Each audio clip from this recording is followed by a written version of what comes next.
Hello मेरे प्यारे विद्यार्थियों, कैसे हो? बिल्कुल स्वस्थ होंगे आप और अपनी पढ़ाई के अंदर आप लगे हुए होंगे। तो हमसे जुड़े हुए सभी साथियों का आपके अपने चैनल एग्ज़ाम नगरी यूट्यूब पर आप सभी का स्वागत है। दूसरा, आज अपन क्या करने वाले हैं, उससे पहले देखो, आप सभी लोगों ने बहुत सपोर्ट किया, तो आप सभी लोगों का दिल से आभार। हमारे चैनल से बहुत बच्चे जुड़े हुए, जैसे कैलाश हो गए, ठीक है। इसके अलावा बात करूँ तो इसिका होगी, आलिया हो गई, ठीक है। तो बहुत सारे जो साथी हमसे जुड़े हुए हैं, उन सभी साथियों का मैं दिल से स्वागत करता हूँ। और दूसरा, आज जो ये सेशन है ना, आज बहुत इम्पोर्टेंट सेशन आपके लिए रहने वाला है। सर कैसे बहुत इम्पोर्टेंट रहेगा, तो मैं आपको बता देता हूँ। देखो ये जो सेशन रहेगा, इसमें केवल अपन शेखावटी मिशन के ऑब्जेक्टिव यानी एबेसेदे और रिक्त स्थान पढ़ने वाले हैं। क्लियर?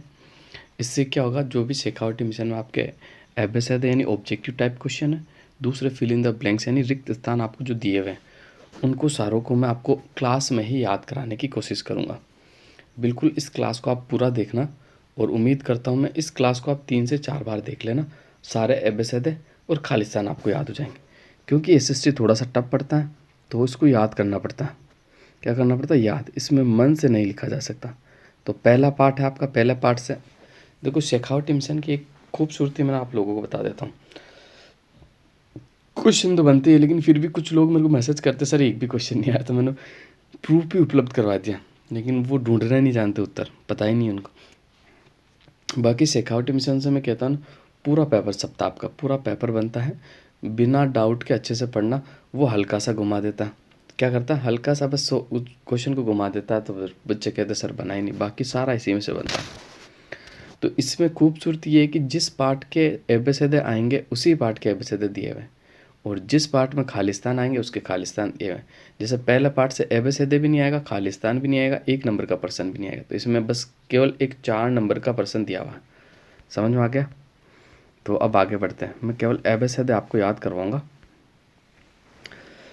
महात्मा गांधी ने प्रथम सत्याग्रह कहाँ किया? इसका जो राइट आंसर हो जाएगा आपका, बिल्कुल प्रथम सत्याग्रह इसका जो हुआ था वो चंपारण में हुआ था। क्या हुआ था? चंपारण। बिल्कुल आपको याद रखना। जबकि दांडी यात्रा जो शुरू करी थी वो साबरमती से करी थी। कौन से स्थान से? साबरमती से। बिल्कुल आपको याद रखना। आगे बढ़ते हैं, दूसरा क्वेश्चन देख लेते हैं। दूसरा क्वेश्चन क्या है? तो दूसरा क्वेश्चन आपके सामने है, रोलट एक्ट कब पारित हुआ? 1919 में। रोलट एक्ट कब पारित हुआ? 1919। रोलट एक्ट कब पारित हुआ? 1919। ठीक है। अब देखो आपको याद रखना 1919। क्या याद रखना? 1919। रोलट एक्ट कब पारित हुआ? 1919 में पारित हुआ था। साइमन कमीशन भारत कब आया? 1928 में आया था भाई। साइमन कमीशन भारत कब आया? 1928 में आया था। कितने सदस्य थे? 7 सदस्य थे। कितने सदस्य थे? 7 सदस्य। पूना पैक्ट समझौता किनके बीच हुआ था? तो पूना पैक्ट की बात कर लूँ तो इसका जो राइट आंसर हो जाएगा, महात्मा गांधी और भीमराव अम्बेडकर के मध्य आपका पूना पैक्ट हुआ था। ठीक है, बिल्कुल आपको याद रखना है। पूना पैक्ट किनके मध्य हुआ था? गांधी जी और अम्बेडकर के मध्य आपका हुआ था। हिंद स्वराज पुस्तक किसने लिखी थी? तो हिंद स्वराज जो पुस्तक लिखी गई है वो किसके द्वारा लिखी गई है? महात्मा गांधी के द्वारा। ऑप्शन नंबर पे आपका बिल्कुल राइट आंसर हो जाएगा। दांडी यात्रा, दांडी मार्च जो है कब शुरू की गई? तो दांडी मार्च जो शुरू किया गया था 12 मार्च को। 12 मार्च 1930 को। मार्च यानी ये जो मार्च है ना, इंग्लिश का मार्च लिख दिया, यानी यात्रा होता है। तो दांडी यात्रा जो शुरू हुई थी 12 मार्च 1930। पूर्ण स्वराज्य की घोषणा कब की गई थी? 1929 में। पूर्ण स्वराज्य की घोषणा कब की गई थी? 1929 में। लाहौर अधिवेशन कब हुआ था? 1929 में। अध्यक्षता किसने करी थी? जवाहरलाल नेहरू के द्वारा। आगे बढ़े। सीमांत गांधी किसे कहा जाता है? तो अब्दुल गफ्फार खान को सीमांत गांधी कहा जाता है। ऑप्शन नंबर बी आपका बिल्कुल राइट आंसर हो जाएगा। चोरा चोरी कांड कब हुआ था? 1922 में हुआ था। कब हुआ था? 1922 में। दलित वर्ग एसोसिएशन की स्थापना कब हुई थी? 1930 में हुई। कब हुई? 1930 में। आगे बढ़े। तो ये सारे क्वेश्चन मैंने याद करवा दिया आपको। देखो एक बार वापस से बता देता हूँ। महात्मा गांधी ने प्रथम सत्याग्रह चंपारण। रोलट एक्ट 1919 में। जलियांवाला बाग 1919 में। साइमन कमीशन 1928 में आया था। पूना पैक्ट गांधी जी अम्बेडकर के मध्य हुआ था। हिंद स्वराज किताब जो है महात्मा गांधी की। दांडी मार्च कब शुरू हुई थी? तो 12 मार्च 1930। पूर्ण स्वराज्य की घोषणा कब की गई? 1929 में। सीमांत गांधी खान अब्दुल गफ्फार खान को कहा जाता। चोरा चोरी कांड 1922। चोरा चोरी कांड कब हुआ था? 1922 में हुआ था, आपको बिल्कुल याद रखना। दलित वर्ग एसोसिएशन की स्थापना जो हुई थी मैंने 1930 आपको बताया, ठीक है। अब आगे बढ़ते हैं। देखो, जलियांवाला बाग हत्याकांड 13 अप्रैल 1919। खिलाफत आंदोलन शुरू होने का प्रमुख कारण क्या था? तुर्की में खलीफा का पद समाप्त कर दिए जाने के कारण। भाई देखो, जो मुसलमान होते हैं, मुसलमानों में जैसे उनका जो अपना जैसे प्रधानमंत्री होता है ना, उसी तरह उनका खलीफा होता है, उनका आदेश सब मानते हैं। तो उस पद को ख़त्म करने की वजह से खिलाफत आंदोलन शुरू किया गया था। असहयोग आंदोलन का पूर्ण उद्देश्य क्या था? 1 वर्ष में स्वराज्य प्राप्ति का लक्ष्य असहयोग आंदोलन का था। बारदोली मोस्ट इंपॉर्टेंट है, बिल्कुल याद रखना। बारदोली किसान आंदोलन कब हुआ? 1928 में। नेतृत्व किसने किया? सरदार वल्लभ भाई पटेल ने। भारत में साइमन कमीशन का विरोध क्यों हुआ था? साइमन कमीशन में एक भी सदस्य भारतीय नहीं थे, सभी अंग्रेज थे, इसीलिए साइमन कमीशन का विरोध हुआ। गांधी इरविन समझौता कब हुआ था? 5 मार्च 1931। गांधी इरविन समझौता कब हुआ था? 5 मार्च 1931। भारत माता की छवि का चित्र किसने बनाया? अविंद्रनाथ टैगोर ने बनाया था। बेगार किसे कहते हैं? बिना किसी पारिश्रमिक से काम करवाना। बिना किसी पारिश्रमिक के काम करवाना, कोई भी मेहनत मजदूरी नहीं देना, कोई भी रुपया पैसा नहीं देना, फोकट में जो काम करवाया जाता है उसे बेकार कहा जाता है। अली बंधुओं के नाम लिखिए। तो अली बंधुओं के नाम, एक तो मोहम्मद अली, एक शौकत अली। मोहम्मद अली और शौकत अली। रोलट एक्ट का भारत में विरोध क्यों हुआ था? इस नियम के अनुसार किसी भी व्यक्ति को संदेह के आधार पर भी गिरफ्तार किया जा सकता है, इसलिए इसका विरोध हुआ था। तो अब आगे बढ़ते हैं। मैं एबेसद खालिस्तान और छोटे क्वेश्चन आपको बताने वाला हूँ। चैप्टर नंबर 3 है आपका भूमंडलीकृत विश्व का बनना। यहाँ से आपका एबेसद बनेगा। देखो, विश्वव्यापी आर्थिक मंदी की शुरुआत कब हुई थी? 1929 में। लाहौर अधिवेशन कब हुआ? 1929 में। प्रथम स्वराज्य प्राप्ति जो कौन सा अधिवेशन रखा था? 1929 में, ठीक है। प्रथम स्वतंत्रता दिवस जो मनाया गया था 1929 में ही मनाया गया था, ठीक है। ब्रेटन वुड्स सम्मेलन कौन सी संस्था की स्थापना करी थी? अंतर्राष्ट्रीय मुद्रा कोष, ठीक है। अंतर्राष्ट्रीय मुद्रा कोष, वह आपका राइट आंसर हो जाएगा। आगे बढ़ो। विभिन्न देशों के बीच परस्पर तीव्र एकीकरण की प्रक्रिया क्या कहलाती है? इसे वैश्वीकरण कहते हैं। क्या कहते हैं? वैश्वीकरण। ऑप्शन नंबर द आपका राइट आंसर हो जाएगा। 18वीं सदी में विश्व व्यापार का सबसे बड़ा केंद्र था, तो क्या था? एशिया था। ऑप्शन नंबर ए जो है आपका बिल्कुल राइट आंसर हो जाएगा। भारत से ले जाया गया अनुबंधित श्रमिक क्या कहलाता था? गिरमिटिया कहलाता था। क्या कहलाता था? गिरमिटिया। G77 में शामिल देश कौन कौन से है? तो विकासशील देश। ऑप्शन नंबर बे आपका बिल्कुल राइट आंसर हो जाएगा। आगे बढ़ते हैं। विश्वव्यापी आर्थिक मंदी का सबसे बुरा असर पड़ा था अमेरिका पर। सुपर पावर, जिसे कि वर्तमान में सबसे पावरफुल देश है आपका अमेरिका, इसी पर विश्वव्यापी आर्थिक मंदी का सबसे बुरा असर पड़ा था। अमेरिका का क्या हिस्सा? तो अमेरिका से देखो, उत्तरी अमेरिका, दक्षिणी अमेरिका, कैरिबियन द्वीप, ये सभी अमेरिका में आते हैं, ठीक है। तो इसका राइट आंसर हो जाएगा द। रीडर पेस्ट नामक बीमारी किस महाद्वीप में फैली थी? इसका राइट आंसर हो जाएगा अफ्रीका। ऑप्शन नंबर बे आपका बिल्कुल राइट आंसर हो जाएगा। बाकी इसमें खालिस्तान नहीं है, तो देख लेते हैं अपन। प्रथम विश्व युद्ध कब शुरू हुआ था? तो इसका जो राइट आंसर हो जाएगा बे। ऑप्शन नंबर बे आपका बिल्कुल राइट आंसर हो जाएगा। क्लियर? अब आगे बढ़ जाते हैं। देखो, इसमें खालिस्तान भी है, तो ये भी देख लेते हैं अपन, है ना। ऐसा व्यक्ति जो रेशो के हिसाब से ऊन को छाटता है उसे स्टेपलर कहते हैं। क्या कहते हैं? स्टेपलर। स्पेनिंग जेनी का आविष्कार हुआ था 1764 में। स्पेनिंग जेनी का आविष्कार कब हुआ था? 1764 में। 1857 में प्रथम कपड़ा मिल स्थापित हुई थी बम्बई के अंदर। कहाँ हुई थी भाई? बम्बई में। देखो, 2 तिथि आपको याद रखनी है, एक तो 1854 है, दूसरी 1855 है। देखो, प्रथम कपड़ा मिल तो 1854 में, प्रथम जूट मिल 1855 में।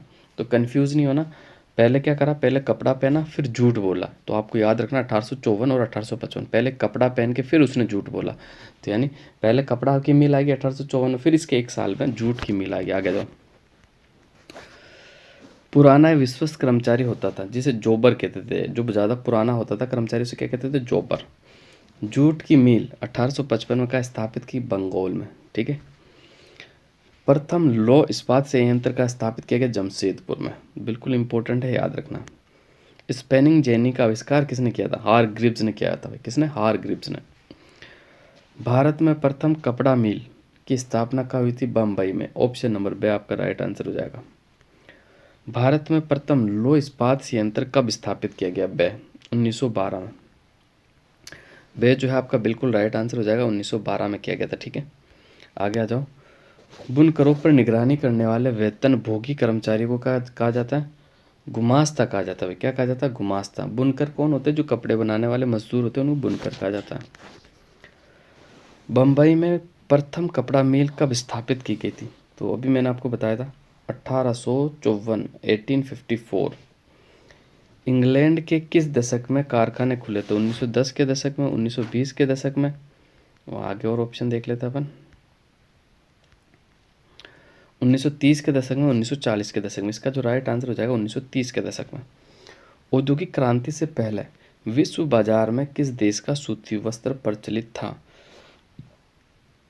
तो इसका जो राइट आंसर हो जाएगा अपना प्यारा देश भारत। अब एक नंबर के क्वेश्चन करवा देता हूँ। सर्वप्रथम किसने भाप के इंजन का पेटेंट करवाया था? तो जेम्स वोट ने करवाया था। कब करवाया था? 1871, ठीक है। आगे बढ़ो। भारत के 2 बंदरगाह के नाम बताना जिसमें विदेश में व्यापार होता था। अब देखो बंदरगाह जो है ना, बंदरगाह, इसको पतन भी कहते हैं। तो पतन लिखा जाता तो भी बंदरगाह है ना। पतन यानी क्या होता है? बंदरगाह होता है, और बंदरगाह को भी बंदरगाह कहते हैं। तो सूरत और हुगली, तो आपको देखो याद कैसे रखना, दोनों बंदरगाह के नाम बता देता हूँ। मान लो आपकी कोई भी जीएफ थी, उसकी सूरत हुगली है। उसकी सूरत कैसी है? हुगली है। केवल याद रखने के हिसाब से बता रहा हूँ, कोई भी अपने ऊपर ना ले इसको। भाई आपकी जो जीएफ थी उसकी सूरत कैसी थी? हुगली थी। आपका कोई बीएफ था, उसकी सूरत कैसी थी? हुगली थी। ऐसे याद रख लें। भारत के 2 प्रारंभिक उद्योगपतियों के नाम, जमशेदजी टाटा और द्वारकानाथ टैगोर। आदि औद्योगिकरण से आप क्या समझते हैं? कारखानों की स्थापना से पहले की जो अवस्था है उसे आदि औद्योगिकरण कहा जाता है। गुमास्ता कौन थे? मैंने बता दिया था। जो बुनकरों पर नियंत्रण रखते थे, वेतन भोगी जो कर्मचारी होते थे जिन्हें वेतन दिया जाता था, वो गुमास्ता कहलाते थे। आगे आ जाओ। अमेरिकी गृह युद्ध का भारतीय बुनकर पर क्या प्रभाव पड़ा था? अमेरिकी गृह युद्ध के कारण कच्चे कपास की कमी के कारण और कच्चे माल की आवक में कम हो गई थी, ठीक है। ये आपको याद रखना, नहीं कच्चा माल कम हो गया था। गिल्ड्स क्या होते थे? एक प्रकार के व्यापारिक संगठक होते थे जो उत्पादन पर नियंत्रण रखते थे। किस पे? उत्पादन पे। और स्टेपलर क्या होते थे? रेशो के हिसाब से ऊन को स्टेपल करने वाले ही स्टेपलर कहलाते थे। आदि औद्योगिक व्यवस्था की 2 विशेषता।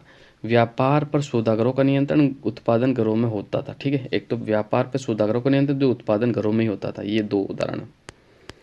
अब आगे आ जाओ। भारत की प्रथम जूट मिल कब और कहाँ स्थापित की? प्रथम जूट मिल 1855 में बंगाल में। कार्डिंग का अर्थ क्या होता था? उत्पादन की एक प्रक्रिया जिसमें ऊन और कपास को कताई के लिए तैयार किया जाता था, उसे क्या कहते थे? कार्डिंग। फ्लाई शटल के 2 लाभ। एक तो उत्पादन की क्षमता बढ़ती थी, दूसरा श्रम की मांग में गिरावट आती थी। अब आगे बढ़ते हैं। मुद्रण संस्कृति। मुद्रण संस्कृति इंपॉर्टेंट है, यहाँ से भी आपके खालिस्तान और एबेसिडे पूछे जाएंगे। गुटेनबर्ग ने छापे खाने का आविष्कार किया था। भाई किसका आविष्कार किया था? छापे खाने का। भारत में सर्वप्रथम प्रेस आई थी गोवा। ऑप्शन नंबर ए आपका बिल्कुल राइट आंसर हो जाएगा। 95% की रचना किसके द्वारा की गई? मार्टिन लूथर के द्वारा। ऐतिहासिक आख्यान कहलाता है, गाथा गीत कहलाता है। क्या कहलाता है? गाथा गीत। रोमन चर्च के धर्म विरोधी विचार दबाने हेतु की स्थापना की गई है, तो इंक्विजिशन। इंक्विजिशन। इस्लाम कानून के जो विद्वान होते हैं उन्हें उलेमा कहते हैं। क्या कहते हैं? उलेमा। अब ऐसे देख लेते हैं। आधुनिक छापे खाने का आविष्कार किसने किया था? गुटेनबर्ग ने किया था। किसने किया था? गुटेनबर्ग ने। वर्नाकुलर प्रेस एक्ट कब पारित हुआ था? तो सही का जो राइट आंसर हो जाएगा 1878, 1878, 1878, 1878। आगे आ जाओ। गुलामगिरी पुस्तक के लेखक कौन है? ज्योतिबा फूले। इंपॉर्टेंट सवाल है मौत। बंगाल गजट समाचार पत्र का प्रकाशन किसने किया था? जेम्स हिक्की ने किया था। किसने किया था भाई? जेम्स हिक्की ने। आगे आ जाओ। गुटेनबर्ग ने पहली पुस्तक कौन सी छापी थी? बाइबिल। कौन सी छापी थी? बाइबिल। भारत में सर्वप्रथम प्रिंटिंग प्रेस कहाँ आई थी? गोवा में। कहाँ आई थी भाई? गोवा में। ऑप्शन नंबर बे जो है आपका बिल्कुल सॉरी ए वाला राइट आंसर हो जाएगा। केसरी का प्रकाशन किसने किया था? बाल गंगाधर तिलक। गंगाधर तिलक, ठीक है। राजा राम मोहन राय के समाचार पत्र का नाम लिखिए। से संवाद कौमुदी। ऑप्शन नंबर से जो है आपका बिल्कुल राइट आंसर हो जाएगा। क्लियर? बढ़ते आगे। अध्याय नंबर 6 आ गया आपका। अवनालिका द्वारा सर्वाधिक मृदा अपरदन किस क्षेत्र में होता है? चंबल बेसिन में, ठीक है। चंबल बेसिन यानी चंबल नदी है जहाँ पे अवनालिका अपरदन होता है, यानी छोटी छोटी नालियाँ बन जाती है खेतों के अंदर या उसके आसपास के एरिया में। काजू की फसल के लिए सर्वाधिक उपयुक्त मृदा कौन सी है? लेटेराइट, ठीक है। कौन सी है भाई? लेटेराइट। लेटेराइट शब्द का ग्रीक भाषा में जो किस शब्द से लिया गया? तो लेटर। लेटर जिसका अर्थ होता है ईट। क्या होता है भाई? ईट। रेगर मृदा किसे कहते हैं? काली मृदा को रेगर मृदा कहते हैं। श्वेत जुताई वाली मृदा कौन सी होती है? काली मृदा होती है। अब देखो मैं बता देता हूँ, काली मृदा जो होती है ना, जैसे आपके आसपास में कहीं तालाब या नाडी हो, तो जब पानी उसमें सूख जाता है तो उसमें दरारें आ जाती है ना मिट्टियों में, आपने देखी होगी छोटी छोटी दरारें आ जाती, तो वही मिट्टी काली मिट्टी है। उसी श्वेत जुताई वाली मिट्टी भी कहते हैं, रेगर मृदा भी कहा जाता है। आयु के आधार पर पुराना जलोढ़ जो है वो बांगर है। कौन सा है? बांगर। नया जलोढ़ है खादर। मैंने आपको याद करने के लिए ट्रिक बताई थी। एक तो बापू आपको याद रखना, एक आपको खान याद रखना है, ठीक है। बाद से बांगर और पुराना बांगर हो गया, ठीक है। पुराना जो जलोढ़ है उसे बांगर कहा जाता है, नवीन जो जलोढ़ है उसे खादर कहा जाता है, खान, ठीक है। पर्वतीय क्षेत्र की तलहटी पर बने क्षेत्र को किस नाम से जाना जाता है? यानी जो पर्वत होता है उसके नीचे जो तलहटी होती है ना, जमीन, उसे क्या कहते हैं? तो द्वार, चो या तराई के नाम से जाना जाता है, ठीक है। आगे बढ़ता है अगला क्वेश्चन। राष्ट्रीय वन नीति द्वारा निर्धारित वन क्षेत्र का कितना प्रतिशत वांछित है? 33%। भारत में निम्नलिखित भूमि 13 करोड़ हेक्टर। भारत में विभिन्न भूभाग की भूआकृतियाँ 43% तो मैदान है, 30% पर्वत है, 27% भाग क्या है? पठारी भाग है। बिल्कुल आपको याद रखना कितना? 27% भाग पठारी। 43 तो आपका मैदान हो जाएगा, 30% आपका पर्वत हो जाएगा और 27 आपका पठारी भाग हो जाएगा। पुस्तक स्माइल इज़ ब्यूटीफुल के लेखक कौन है? सुमेशेर। कौन है भाई? सुमेशेर। अंतर्राष्ट्रीय स्तर पर सर्वप्रथम संसाधन संरक्षण की वकालत किसने और कब करी थी? 1968 में क्लब ऑफ रोम के द्वारा। एजेंडा 26 का मुख्य उद्देश्य क्या? इंपॉर्टेंट है भैया। भूमंडलीय सतत पोषणीय विकास हासिल करना। भूमंडलीय सतत पोषणीय विकास हासिल करना। प्रथम अंतर्राष्ट्रीय पृथ्वी सम्मेलन कहाँ हुआ था? तो इसका जो राइट आंसर हो जाएगा जून 1992 यानी 1992 में ब्राज़ील का एक शहर है रियो डी जेनेरो, ठीक है, यहाँ पर हुआ था। समुद्र में कितने किलोमीटर तक पाए जाने वाले संसाधन राष्ट्र की संपदा होते हैं? यानी 12 समुद्री मील तक। कहाँ तक भी? 12 समुद्री मील यानी 22 किलोमीटर लगभग मान लो आप। अगर किसी देश के पास समुंदर है और समुंदर जो जितना टच है तो 22 किलोमीटर के समुद्र तक एरिया में उस देश की संपदा मानी जाती है। जो भी उसमें होगा वो उस देश का होगा। आगे बढ़ो। 7वां है, इसमें केवल आपका 1 नंबर वाला प्रश्न है, एबेसेदर खालिस्तान भी नहीं। 1988 में किस राज्य ने संयुक्त वन प्रबंधन का पहला प्रस्ताव पास किया था? उड़ीसा ने। किसने भी? उड़ीसा ने। टिहरी के किसानों द्वारा किस अभियान ने दिखा दिया कि रासायनिक उर्वरकों का प्रयोग बिना भी विविध फसल के उत्पादन और आर्थिक कृषि उत्पादन संभव है? बीज बचाओ आंदोलन और नवदानव आंदोलन, ठीक है।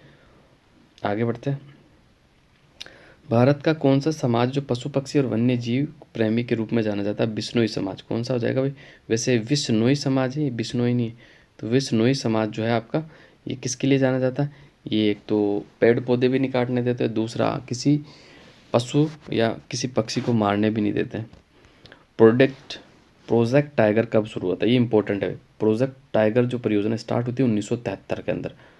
कौन सी? 1973 के अंदर स्टार्ट हुई थी, ठीक है। और सरिस्का जो है टाइगर परियोजना अलवर में पड़ती है और रणथंभौर आपके सवाई माधोपुर में पड़ती है। ऐसे याद रखना बन सकता है, ठीक है। राजस्थान का मैंने बताया आपको। भारतीय वन्यजीव संरक्षण अधिनियम कब लागू किया गया? तो ये 1972 में लागू किया गया था। कब लागू किया गया? 1972 में। ऑप्शन नंबर, अच्छा ये आपका डायरेक्ट उत्तर हो जाएगा इसका, ठीक है। बक्सा टाइगर रिजर्व किस खनिज के खनन से खतरे में है? तो डोलामाइट। ऑप्शन नंबर आपका, सॉरी इसमें ऑप्शन नहीं है, डोलामाइट खनिज आपका राइट आंसर हो जाएगा। क्लियर है? यहाँ तक आपको कोई भी समस्या नहीं होनी चाहिए। आगे बढ़ते हैं। भारत में 1952 में वन्य जीवों को लुप्त घोषित किया गया तो कौन सा था वो? एशियाई चीता था भाई। कौन सा? एशियाई चीता आपका राइट आंसर हो जाएगा। नेक्स्ट,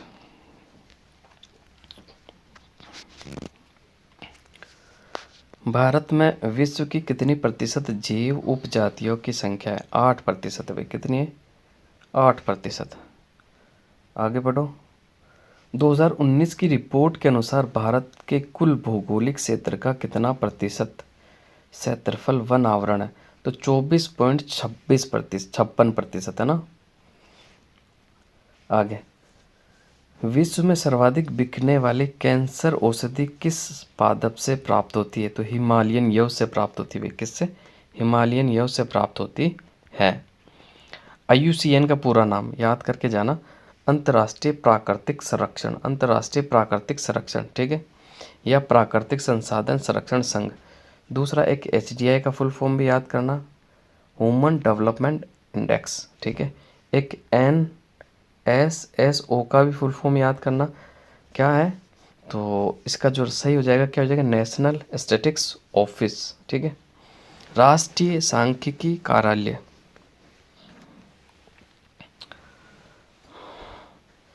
जैव विविधता क्या होती है? संकटग्रस्त जातियाँ क्या होती है? वे जीवों की जातियाँ जिनको लुप्त होने का खतरा है, ठीक है।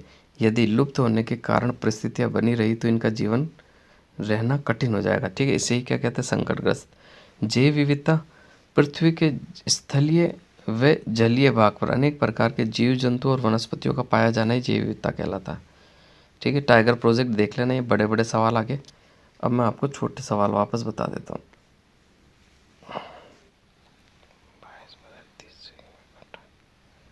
देखो ये इम्पोर्टेंट है। सुंदरवन और बक्सा टाइगर रिजर्व आपके पश्चिम बंगाल में। कार्बेट राष्ट्रीय उद्यान, यहाँ से एक सवाल 1 नंबर में पक्का बनेगा, बिल्कुल याद करके जाना। कार्बेट राष्ट्रीय उद्यान उत्तराखंड में, मानस बाघ रिजर्व असम में है, पेरियार बाघ रिजर्व केरल में है, बांधवगढ़ राष्ट्रीय उद्यान मध्य प्रदेश में, सरिस्का वन्यजीव पशु विहार राजस्थान में है। लुप्त जातियाँ जो लुप्त होने के कगार पर हैं और दुर्लभ जातियाँ जो संख्या में बहुत कम है भाई, ठीक है, उससे क्या कहते हैं? दुर्लभ जातियाँ कहते हैं। आगे आ जाओ, यहाँ से खालिस्तान आपसे पूछा जाएगा।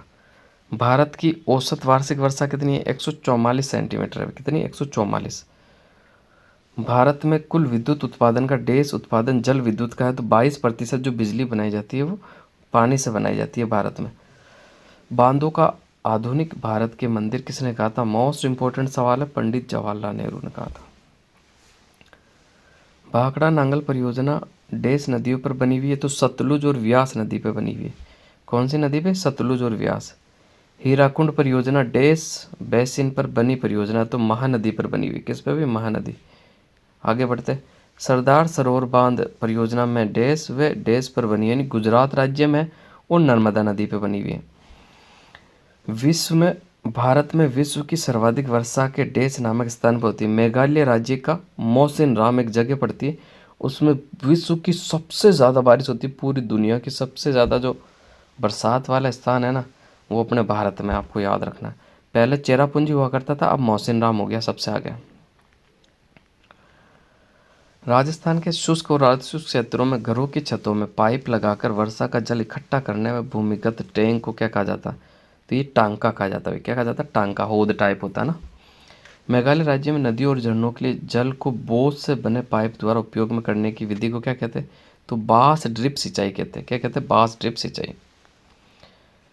14वीं शताब्दी में डैश ने दिल्ली में जल की सप्लाई के लिए डैश बनवाया था? तो इल्तुतमिश ने बनवाया था, सीरी फोर्ट के अंदर बनाया था, हौज ए खास बनवाया था। डैश एक प्राकृतिक उर्वरक है, तो तलछट। डैश व डैश राजस्थान के शुष्क और अर्धशुष्क क्षेत्रों के वर्षा के जल का स्रोत है। खादिन और जोहड़ ये दोनों ही राजस्थान में पाया जाता। खादिन जो कि सबसे ज़्यादा फेमस है जैसलमेर का। जोहड़ जो कच्चे कुएं होते थे वो शेखावटी क्षेत्र में पाए जाते थे आपके।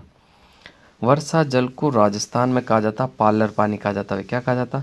जो बरसात का पानी होता है ना उसे पालर पानी के नाम से जाना जाता है। देश 14वां क्वेश्चन, देश भारत का एक ऐसा राज्य जहाँ संपूर्ण राज्यों पर घर घर छत वर्षा जल संग्रहित किया जाता है, तो वो हो जाएगा आपका तमिलनाडु। कौन सा हो जाएगा? तमिलनाडु। देश मौर्य के समय वृहद स्तर पर बांध और झील और सिंचाई तंत्रों का निर्माण होता था। किसके काल में हुआ था? चंद्रगुप्त मौर्य के काल में। आगे बढ़ते हैं। यहाँ से आपके छोटे क्वेश्चन एक भी नहीं, एक ही क्वेश्चन आएगा इस पार्ट से 3 नंबर का करसी से, ठीक है। तो आगे बढ़ जाते हैं। 9वां हो गया आपका।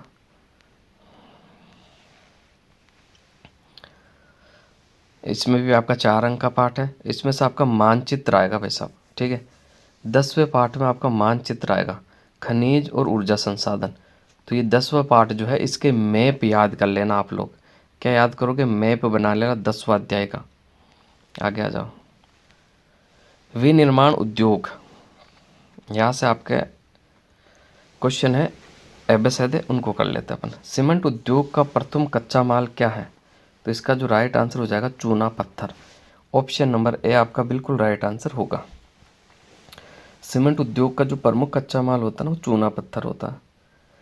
भारत का चीनी उत्पादन में विश्व में कौन सा स्थान है? तो इसका जो राइट आंसर हो जाएगा ऑप्शन नंबर बे, दूसरा स्थान है। कौन सा स्थान है? दूसरा। निम्न में से कौन से उद्योग दूरभाष कंप्यूटर आदि संयंत्र से निर्मित करते हैं? तो इसका जो राइट आंसर हो जाएगा से इलेक्ट्रॉनिक। ऑप्शन नंबर से आपका बिल्कुल राइट आंसर हो जाएगा। निम्नलिखित में से कौन सा खनिज पर आधारित उद्योग का बड़ा उदाहरण है? तो 4 का जो राइट आंसर हो जाएगा आपका सीमेंट उद्योग। भारत में अधिकतर पटसन उद्योग किस राज्य में होता है? तो सबसे ज़्यादा जो पटसन होता है ना वो होता है आपके पश्चिम बंगाल में, और पटसन में पूरी दुनिया में भारत का प्रथम स्थान भी है। भारत के सकल घरेलू उत्पाद के विनिर्माण का कितना योगदान है? तो 17% योगदान है। कितना है? 17%। भारत में सीमेंट का पहला कारखाना कहाँ लगाया गया था? आप सभी को पता होना चाहिए, चेन्नई के अंदर है। कहाँ लगाया गया? चेन्नई के अंदर। और देखो ये सारे एवं आप करके जाना, यहाँ से कई क्वेश्चन आपको देखने को मिलेंगे। बिल्कुल हल्के में ना ले, मेहनत करें, पास होना है, फर्स्ट डिवीज़न बनानी है, टॉप करना है, 80+ बनानी है, तो चैनल के साथ जुड़े रहे, चैनल को सब्सक्राइब करें। अभी आपका साइंस का पेपर बाकी है, साइंस के बाद आपका मैथ्स का पेपर बाकी है, मैथ्स के बाद आपका संस्कृत वाला पेपर है। भारत का सबसे प्राचीन प्रमुख उद्योग है, कौन सा है? तो इसका जो राइट आंसर हो जाएगा से सूती वस्त्र उद्योग। ऑप्शन नंबर से जो है आपका बिल्कुल राइट आंसर हो जाएगा। भारत में सूती वस्त्र उद्योग का पहला कारखाना कब लगाया गया? 9 का जो राइट आंसर हो जाएगा बिल्कुल 1854 में लगाया गया। कब लगाया गया भाई? 1854 में। आगे बढ़ते, छोटे क्वेश्चन देख लेते।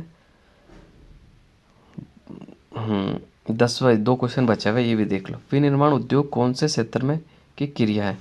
तो द्वितीय क्षेत्र की क्रिया। कोलकाता के निकट रिसरा में पटसन उद्योग का पहला कारखाना कब लगाया गया? 1859 के अंदर लगाया गया। विनिर्माण क्या? कच्चे माल से मूल्यवान उत्पाद में परिवर्तित कर अधिक मात्रा में वस्तुओं का उत्पादन करना, यह आपका विनिर्माण कहलाता है। सीमेंट का पहला कारखाना 1904 में चेन्नई में लगाया गया।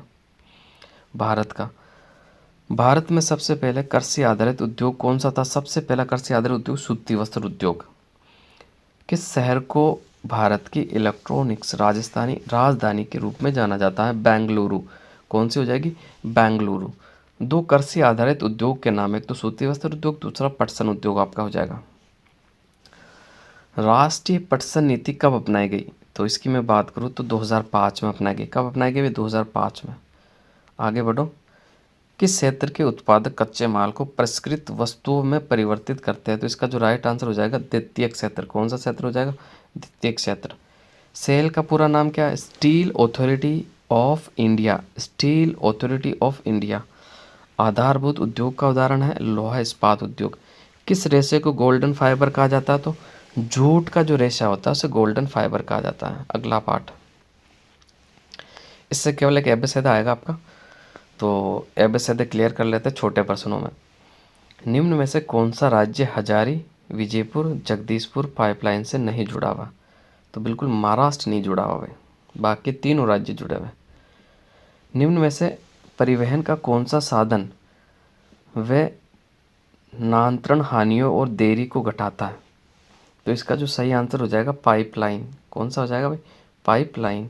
भारत के पश्चिमी तट पर स्थित पतन है, ये पतन यानी बंदरगाह पूछ रहा है, तो इसका जो राइट आंसर हो जाएगा कांडला, जो कि गुजरात में पड़ता। कहाँ पड़ता? गुजरात में। निम्न में से कौन से दो दूरस्थ स्थित स्थान पूर्वी पश्चिमी गलियारे से जुड़े हैं? तो बे का जो राइट आंसर हो जाएगा तो सिलचर, एक पोरबंदर। सिलचर और पोरबंदर। इनमें से कौन सा पतन पूर्वी तट पर स्थित है जो अंतस्थलीय तथा अधिकतम गहराई का पतन है तथा पूर्ण सुरक्षित है? तो इसका जो राइट आंसर हो जाएगा विशाखापट्टनम। दे आपका बिल्कुल राइट आंसर हो जाएगा। निम्न में से कौन सा शब्द दो या दो से अधिक देशों के व्यापार को दर्शाता है? तो से का जो राइट आंसर हो जाएगा अंतर्राष्ट्रीय व्यापार। कौन सा व्यापार भाई? अंतर्राष्ट्रीय व्यापार।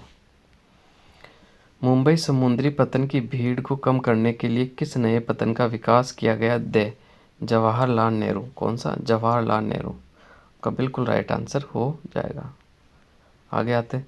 निम्न में से कौन सा परिवहन साधन भारत में प्रमुख साधन है? तो से का जो राइट आंसर हो जाएगा रेल परिवहन। कौन सा परिवहन? रेल परिवहन। अब आगे आ जाओ, बड़े क्वेश्चन आगे। मैं केवल आपको खाली स्थान, एक नंबर वाले और दूसरा एबीसीडी करवाऊंगा बस। सरकार के विभिन्न अंगों में सत्ता का बंटवारा कहलाता, क्या कहलाता? सत्ता का क्षैतिज वितरण कहलाता। ऑप्शन नंबर ए आपका राइट आंसर हो जाएगा। यूरोपीय संघ का मुख्यालय कहाँ स्थित है? इसका जो राइट आंसर हो जाएगा से ब्रुसेल्स। ब्रुसेल्स। श्रीलंका को स्वतंत्रता प्राप्त हुई बे 1948 के अंदर का। 1948 में कब हुई थी भाई? 1948। श्रीलंका जो कि भारत का पड़ोसी देश है, नीचे दक्षिण की तरफ पड़ता है।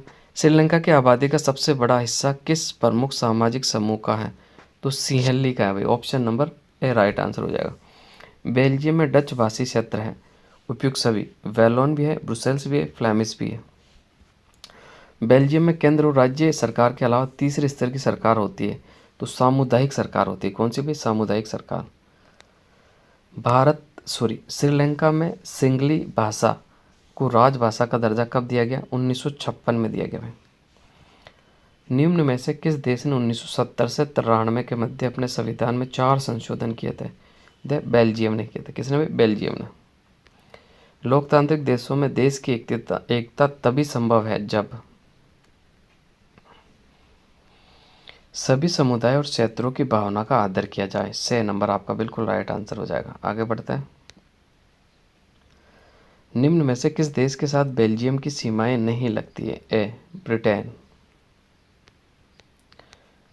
किस देश में सत्ता का बंटवारा सामाजिक समूह में होने पर सामुदायिक सरकार दिखाई देती है? श्रीलंका।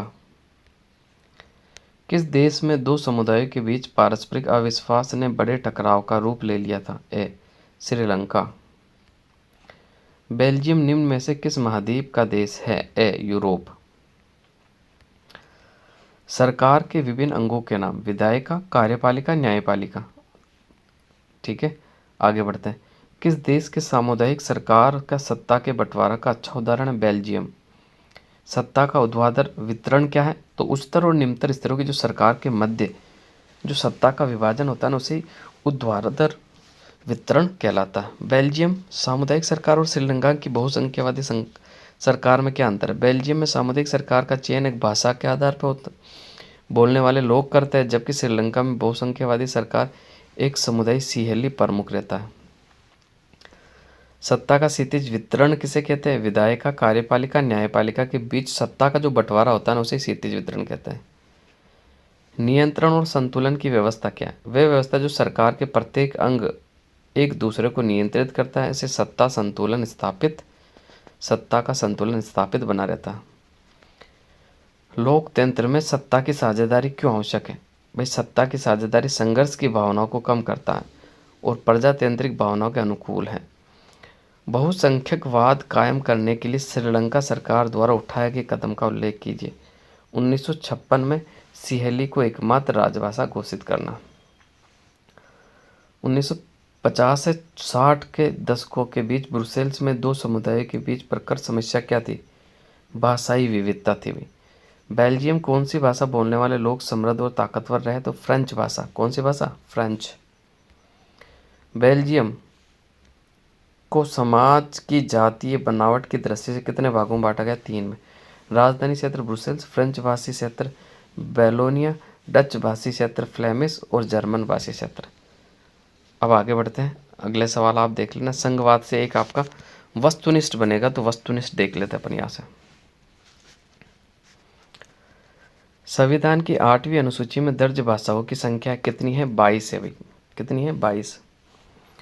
निम्नलिखित में से किस राज्य को भारतीय संविधान के अनुच्छेद 371 के तहत विशेष शक्तियाँ प्राप्त है? तो ये सभी असम, नागालैंड और मिजोरम। संघात्मक शासन प्रणाली में अधिकारों का विभाजन होता है, केंद्र और राज्यों के बीच होता है। निम्न में से कौन सा विशेष समवर्ती सूची में शामिल है? तो शिक्षा जो है समवर्ती। समवर्ती सूची क्या होती है? जिसमें आधा स्टेट और आधा राज्य सरकार दोनों का हिस्सा रहता है, ठीक है, उसे समवर्ती सूची कहते हैं। एक होती केंद्र सूची और एक होती राज्य सूची। 3 सूचियाँ होती है आपके। नगर निगम का जो अध्यक्ष होता है उसे मेयर कहते हैं। क्या कहते हैं? मेयर। इंपॉर्टेंट सवाल है, शासन की किस व्यवस्था को सरकार 2 या 2 से अधिक स्तरों वाली होती है? तो इसका संघीय व्यवस्था आपका राइट आंसर हो जाएगा। निम्नलिखित में से किस राज्य का गठन भाषा के आधार पर नहीं हुआ है? तो नागालैंड, झारखंड और उत्तराखंड, तीनों दे राइट आंसर हो जाएगा आपका। निम्न में से कौन सा संघीय राज्य नहीं है? दिल्ली संघीय राज्य नहीं है भाई। संविधान और विभिन्न स्तरों की सरकारों के अधिकारों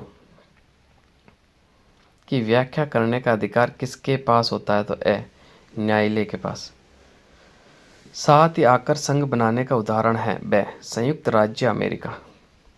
निम्न में से कौन सा राज्य साथ रहकर संघ का उदाहरण नहीं है? स्विट्जरलैंड।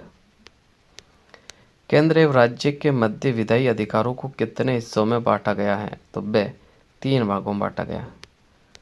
निम्न में से कौन सा विशेष समवर्ती सूची का नहीं है? सिंचाई।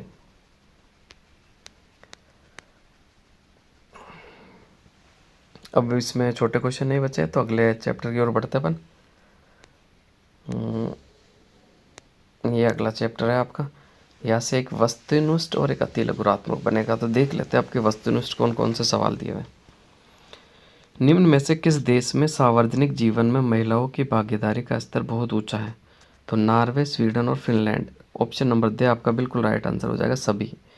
भारत में जनगणना कितने वर्षों के पश्चात होती है? 10 वर्षों के पश्चात होती है। निम्नलिखित में से किस देश ने किसी भी धर्म को राजकीय धर्म के रूप में अंगीकार नहीं किया? भारत। निम्न में से किस समाज सुधारक ने जातिगत भेदभाव से मुक्त समाज व्यवस्था बनाने की बात की है और उसके लिए काम भी किया? तो राइट आंसर हो जाएगा उपयुक्त सभी। ज्योतिबा फुले अम्बेडकर, महात्मा गांधी। निम्न में से किस देश में समरूप समाज पाया जाता है? स्वीडन में। एक विचारधारा जो अधिकारों और अवसरों के मामले में स्त्री पुरुष को बराबर नहीं मानती? नारीवादी।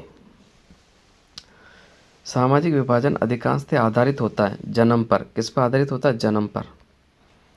निम्न में से किस क्षेत्र में संसद में महिलाओं का प्रतिनिधित्व सर्वाधिक है? तो का जो राइट आंसर हो जाएगा नार्डिक देश। कौन सा देश भाई? नार्डिक देश। आगे बढ़ते हैं। स्थानीय सरकारों में पंचायती राज में महिलाओं के लिए कितने पद आरक्षित किए गए? तो इसका जो राइट आंसर हो जाएगा आपका 1/3, 33%। भारतीय संविधान के बारे में कौन सा कथन गलत है? तो ये एक धर्म को राजकीय धर्म बताता है, ठीक है। जब हम लैंगिक विभाजन की बात करते हैं तो हमारा अभिप्राय होता है समाज द्वारा स्त्री पुरुष को दी गई असमान भूमिकाएं।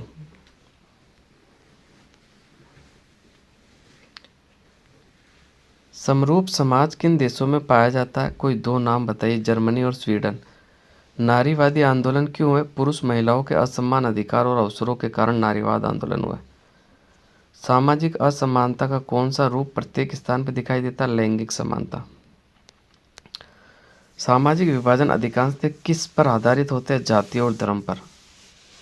विवाह, तलाक, उत्तराधिकारी से संबंधित कानून क्या कहलाता? पारिवारिक कानून। महिला को घरेलू उत्पीड़न से बचाने के लिए कोई एक तरीका घरेलू हिंसा अधिनियम और अन्य कानून नियमों की जानकारी होनी चाहिए। भारत में विभिन्न समुदाय के बीच सांप्रदायिक भावना बनाने का कोई एक तरीका बड़े सार्वजनिक हितों और धार्मिक मामलों में राज्य का हस्तक्षेप।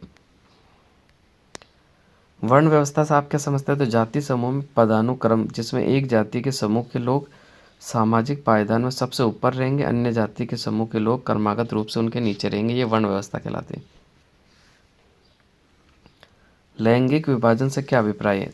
तो समाज में स्त्री और पुरुषों के द्वारा दी गई असमान भूमिकाएं। धर्म को किसी भी राजनीति से अलग नहीं किया जा सकता, ये कथन किसका है? महात्मा गांधी का। 2011 की जनगणना के अनुसार लिंगानुपात महिला व पुरुष साक्षरता कितनी रही?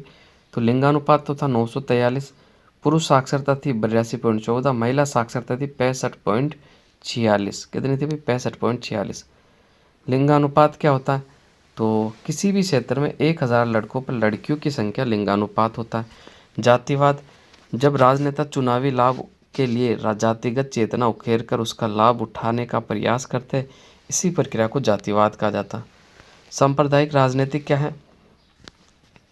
जब राजनीति में अन्य धर्मों की तुलना में एक धर्म की श्रेष्ठता दर्शाई जाए तो सांप्रदायिक राजनीति है। सर्वप्रथम नारीवाद आंदोलन की शुरुआत किस देश में हुई थी? अमेरिका में। अब बढ़ते हैं अगले चैप्टर की तरफ। राजनीतिक दल। 1980 में पुराने भारतीय जनसंघ को पुनर्जीवित करके किस दल का निर्माण किया गया था? तो बिल्कुल Bharatiya Janata party. Option number B आपका बिल्कुल राइट आंसर हो जाएगा। निम्न में से कौन सी पार्टी राष्ट्रीय पार्टी है? तो भारतीय जनता पार्टी राष्ट्रीय पार्टी है। इसके अलावा कांग्रेस भी राष्ट्रीय पार्टी है, आप भी राष्ट्रीय पार्टी है। विश्व में सबसे पुराने राजनीतिक दलों में से एक है, तो भारतीय राष्ट्रीय कांग्रेस सबसे पहले 1885 में बन गया था। एक लोकतांत्रिक व्यवस्था जो सबसे अलग दिखाई देने वाली संस्था है, तो राजनीतिक दल। निम्न में से राजनीतिक दल का कार्य है। दल चुनाव लड़ते हैं, दल ही सरकार बनाते और चलाते हैं, दल अलग अलग नीतियाँ कार्यक्रमों को मतदाताओं के समक्ष रखते, उपयुक्त देश सभी राइट आंसर हो जाएगा। इनमें से कौन बहुजन समाज पार्टी के संस्थापक है? तो इसका जो राइट आंसर हो जाएगा काशीराम। इनमें से कौन तृणमूल कांग्रेस के संस्थापक है? तो इसका जो राइट आंसर हो जाएगा ममता बनर्जी। इंडियन नेशनल कांग्रेस की स्थापना किस वर्ष हुई थी? तो इसका जो राइट आंसर हो जाएगा 1885। निम्न में से जनमत निर्माण महत्वपूर्ण भूमिका निभाता है? तो इसका अपन देख लेते हैं। बिल्कुल दे राजनीतिक दल। भारत में दलीय व्यवस्था कैसी है? भी बहुदलीय ने, एक दल नहीं है। भारतीय जनता पार्टी का मुख्य प्रेरक सिद्धांत क्या है? सांस्कृतिक राष्ट्रवाद। भारत में कम्युनिस्ट पार्टी ऑफ इंडिया का गठन हुआ था 1925 में हुआ था। राजनीतिक दलों में सुधार के लिए संविधान संशोधन किया गया है, तो दल बदल रोकने के लिए। अब खालिस्तान देख लेते हैं, ठीक है। लोकतंत्र में देश का महत्वपूर्ण स्थान होता है, किसका महत्वपूर्ण स्थान होता है? तो उत्तर इसमें दिए हुए, नीचे देख लेना आप सारे, ये दिए हुए देखो वो यहाँ तक राजनीतिक दलों का, किसका भी? राजनीतिक दलों का। अगला सवाल देखते हैं। भारत में चुनाव आयोग देश का पंजीकरण करता है? राजनीतिक दलों का। भारतीय जनता पार्टी की स्थापना हुई थी देश 1980 में हुई थी। भारतीय राष्ट्रीय कांग्रेस की स्थापना हुई थी 1985 में हुई थी। भारतीय जनता पार्टी को पुनर्जीवित करके भारतीय जनता संघ होगा इसका, पांचवे का देखना आप। हाँ, जनसंघ। जनसंघ क्या हो जाएगा? जनसंघ। पांचवे का होगा जनसंघ। भारतीय जनसंघ को पुनर्जीवित करके भारतीय जनता पार्टी का निर्माण हुआ था। राजनीतिक दलों में अलग अलग नीतियों और कार्यक्रमों के सामने रखते, किसके सामने रखते? तो 6 का जो राइट आंसर हो जाएगा मतदाताओं के सामने रखा जाता है। 7वां देख लेते। 2019 में लोकसभा चुनाव में भारतीय जनता पार्टी 303 सीटें जीतकर बड़े दल के रूप में उभरा था, तो 7 का जो राइट आंसर हो जाएगा भारतीय जनता पार्टी। राजनीतिक दल किसी समाज की बुनियाद राजनीतिक को दर्शाता है। 2019 में, सॉरी 8वां, 2019 में चुनाव में इंडियन नेशनल कांग्रेस पार्टी को कितनी सीटें मिली थी? 52 सीटें। राजनीतिक दल किसी भी समाज की बुनियादी राजनीति को दर्शाता, तो 9 का जो राइट आंसर हो जाएगा आपका विभाजन, ठीक है। 10वां देखते हैं। राजनीतिक दल के 3 प्रमुख अंग, नेता, सक्रिय सदस्य और 10 का हो जाएगा समर्थक। भारत 2017 तक देश दल की राष्ट्रीय स्तर पर मान्यता प्राप्त है। तो 11 का जो राइट आंसर हो जाएगा 7। 7 ऐसे दल थे जिन्हें राष्ट्रीय स्तर की मान्यता प्राप्त थी। शिरोमणि अकाली दल का संबंध मुख्यतः कौन से राज्य से है? तो 12 का जो राइट आंसर हो जाएगा पंजाब। समाजवादी पार्टी का संबंध मुख्यतः है कौन से राज्य से? उत्तर प्रदेश से। इंडियन नेशनल लोक दल का संबंध मुख्यतः कौन से राज्य से? हरियाणा से। 14 का हरियाणा हो जाएगा। राष्ट्रीय लोकदल का संबंध मुख्य कौन से राज्य से है? तो इसका हो जाएगा 15 का उत्तर प्रदेश। तेलुगु देशम पार्टी का मुख्यतः संबंध जो है आंध्र प्रदेश से है। अब इसके छोटे सवाल हैं। देखो, राजनीतिक दलों को मान्यता और चुनाव चिन्ह आवंटन पंजीकरण चुनाव आयोग करता है। राजनीतिक दल के प्रमुख अंग कौन कौन से हैं? तो नेता, सक्रिय सदस्य और अनुयायी समर्थक। राजनीतिक दल के कोई दो कार्य। राजनीतिक दल चुनाव लड़ते हैं, राजनीतिक दल सरकार बनाते हैं और चलाते हैं। राजनीतिक दलों में पक्षपात क्यों विकसित होते हैं? राजनीतिक दल समाज में एक हिस्से से संबंधित होते हैं, इसलिए उनका नज़रिया समाज और उस वर्ग और समुदाय विशेष पर झुका हुआ होता है। 5वां, हमें राजनीतिक दलों की ज़रूरत क्यों पड़ती है? कोई एक कारण बताइए। राजनीतिक दलों के अभाव में सरकार निरंकुश हो सकती है। भारतीय जनता पार्टी का मुख्य सिद्धांत क्या है? भारत की प्राचीन संस्कृति और मूल्यों की प्रेरणा लेकर मजबूत और आधुनिक भारत बनाने का लक्ष्य। राजनीतिक दलों से सुधार है तो कोई दो सुझाव। राजनीतिक दलों में आंतरिक लोकतंत्र की स्थापना और चुनावी खर्च सरकार वहन करे। अधिकांश आम नागरिक लोकतंत्र का क्या मतलब है? तो अधिकांश आम नागरिकों के लिए लोकतंत्र का मतलब राजनीतिक दल से।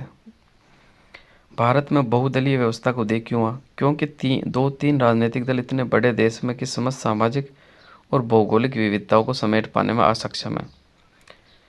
लोकतंत्र और राजनीतिक दल की आवश्यकता है। तो लोकतंत्र जवाबदेही और उत्तरदायी सरकार है तो राजनीतिक दलों की आवश्यकता। एनडीए का पूरा नाम नेशनल डेमोक्रेटिक अलायंस। यूपीए का पूरा नाम यूनाइटेड प्रोग्रेसिव अलायंस। राजनीतिक दल क्या होता है? लोगों का एक समूह होता है जो चुनाव लड़ने और सरकार में सत्ता संभालने के लिए एक साथ आते हैं, उन्हें राजनीतिक दल कहते हैं। अब अगले पार्ट की तरफ बढ़ते हैं। एक रिक्त स्थान आएगा, वे सब देख लो। तो इसका देख लेते हैं अपन सबसे पहले। लोकतंत्र के शासन की अंतिम शक्ति देश के हाथों में होती है, जनता के हाथों में होती है। ठीक है, किसके हाथों में होती है भाई? जनता के हाथों में। आर्थिक समृद्धि के मामले में तानाशाही शासन व्यवस्था पाने वाले देशों का रिकॉर्ड अच्छा है। देश किस अधिकार के तहत सरकारी कामकाज के बारे में जानकारी प्राप्त होती? सूचना। लोकतांत्रिक सरकार के फैसले से तानाशाह की तुलना में ज़्यादा समय लगता है। कितना समय? ज़्यादा समय। लोक और गैर लोकतांत्रिक व्यवस्थाओं को आमतौर पर अंदरूनी सामाजिक मतभेदों को कोशिश करती है। तो 5वें का जो राइट आंसर हो जाएगा दबाने की कोशिश करती है। 6, लोकतांत्रिक व्यवस्था देश समानता पर आधारित होती है। 6 का जो राइट आंसर हो जाएगा राजनीतिक। अब बढ़ते हैं अगले क्वेश्चन की तरफ। शासन की वे व्यवस्था जिसमें शासन की शक्ति एक व्यक्ति के हाथों में होती है वो शासन कहलाता है तानाशाही। कौन सा? तानाशाही।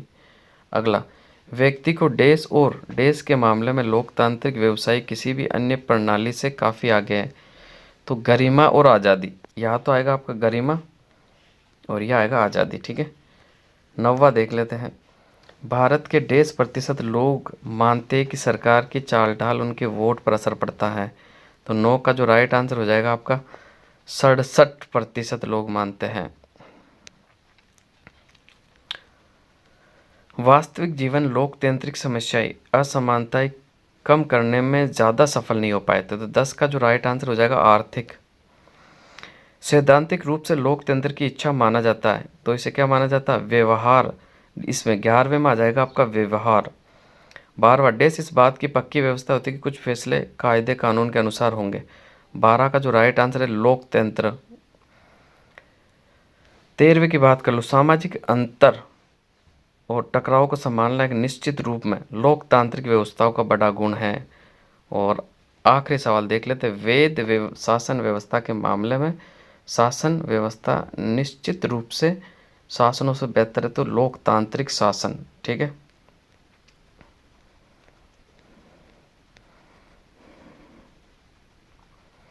अठारहवां पार्ट आपका। औसत आय को क्या कहते हैं? प्रति व्यक्ति आय कहते हैं। क्या कहते हैं? प्रति व्यक्ति आय। एनएसएसओ का पूरा नाम क्या है? तो राष्ट्रीय सांख्यिकी कार्यालय।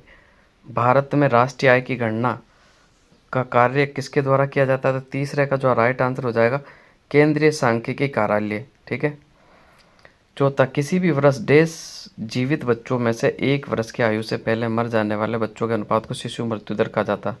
तो यह आ जाएगा 1000 जीवित बच्चों के ऊपर। ठीक है, आगे आ जाओ। 5वां सवाल, डेस और उससे अधिक आयु के लोगों को साक्षर जनसंख्या के अनुपात को साक्षरता कहा जाता है। तो 7 आ जाएगा इसमें। क्या आ जाएगा भाई? 7। HDI का अर्थ है मानव विकास सूचकांक, यानी ह्यूमन डेवलपमेंट इंडेक्स। आगे आ जाओ। देश द्वारा प्रकाशित मानव विकास रिपोर्ट देशों की तुलना में शैक्षिक स्तर, उनके स्वास्थ्य स्थिति और प्रति व्यक्ति आय के आधार पर करती है। तो UNDP राइट आंसर हो जाएगा आपका। ठीक है, देश के कुल आय की कुल जनसंख्या से भाग देकर निकाला जाता है औसत। कच्चा तेल कैसा संसाधन है? गैर नवीनीकरण है। कच्चा तेल कैसा है? गैर नवीनीकरण है। भूमिगत जल कैसा है? नवीनीकरण है। ठीक है, और पर्यावरण में गिरावट परिणाम और राष्ट्रीय और राज्य सीमाओं का ख्याल नहीं करते। 11वें में पर्यावरण होगा, 12वें में विकास होगा आपका। अब अगले चैप्टर की तरफ आ जाओ।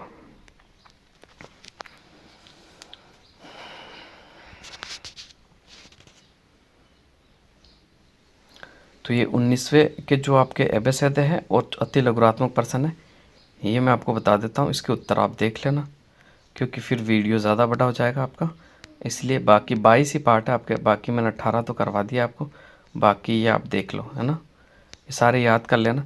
देखो, आपको पास होना तो एबेसेद है, रिक्त स्थान और 1 नंबर के जो प्रश्न है ना, वो सभी रट के जाना आप। एक भी क्वेश्चन आपका छूटना नहीं चाहिए, आसानी से आप पास हो जाओगे। फिर मुद्रा और साख अध्याय नंबर 20 की बात कर लो। अध्याय नंबर 20 की बात कर ले तो ये है, अध्याय नंबर 20 हो गया आपका। ये 21 वाला आ गया आपका। ठीक है, 21 में भी आपके एक खालिस्तान है, एक छोटा क्वेश्चन है और एबेसेद भी है, तो ये भी आप देख लेना। और ये आखिरी पार्ट है आपका, इसमें आपका कुछ भी नहीं पढ़ना है। तो खालिस्तान आपके आएंगे और नई इसके अंदर आपके एबेसेद है, नई छोटा प्रश्न है, बस 1-2 नंबर का प्रश्न आएगा। तो आज की वीडियो को अपन यही समाप्त करेंगे अच्छे से। तो मिलते हैं अगले वीडियो में।